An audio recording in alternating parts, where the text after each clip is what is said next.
Today, we're diving into a fascinating topic: dark matter. Contrary to what the Standard Model suggests, dark matter might actually interact with itself.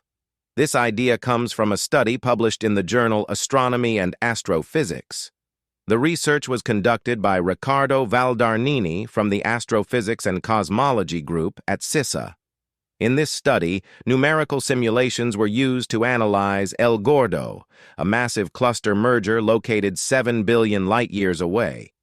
By the way, El Gordo means the fat one in Spanish.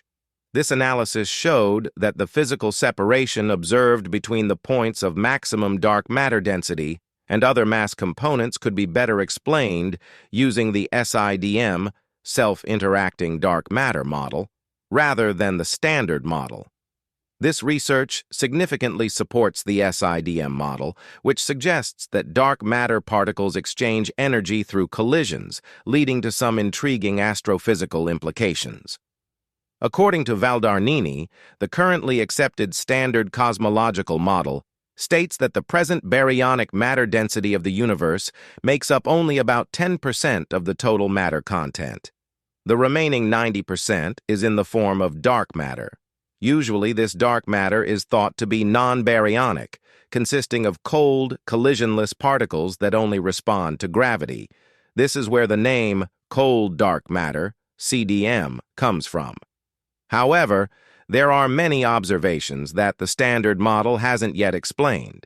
To address these questions, many scientists propose an alternative model called SIDM. Proving the collision properties of dark matter and alternative theories to the standard cosmological model is very complex.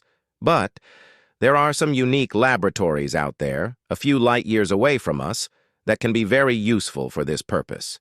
These are massive galaxy clusters, gigantic cosmic structures that pinpoint the most energetic events since the Big Bang during their collisions. With a mass of about 10-15 solar masses, El Gordo is one of the largest galaxy clusters we know of.